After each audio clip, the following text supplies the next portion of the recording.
Depuis l'institution de la Journée internationale de la veuve en décembre 2010 par l'Assemblée générale des Nations unies, l'ONG Minoge, le ministère international de la nouvelle génération, en a fait son cheval de bataille.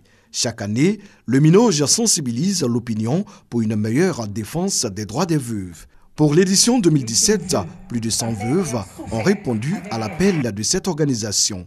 Il s'agit d'attirer l'attention sur le drame silencieux de ces femmes livrées à elles-mêmes et qui vivent généralement dans des conditions précaires. C'est bien de donner des sacs de riz, de l'huile et tout cela, mais nous avons besoin que les femmes s'épanouissent en travaillant de leurs propres mains.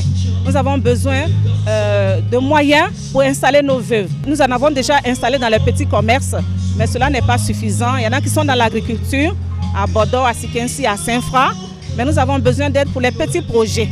Cette année, la présidente du Minoge, Béni Marthe Dion, rend hommage aux femmes battantes. Chaque année, nous distinguons les veuves modèles, les veuves qui se mettent au-dessus de la souffrance, de la misère, du rejet, de la solitude, pour pouvoir subvenir aux besoins de leurs enfants. Le Minoge a également rendu hommage à la première dame Dominique Ouattara en lui décernant un prix pour ses actions en faveur de la veuve et de l'orphelin.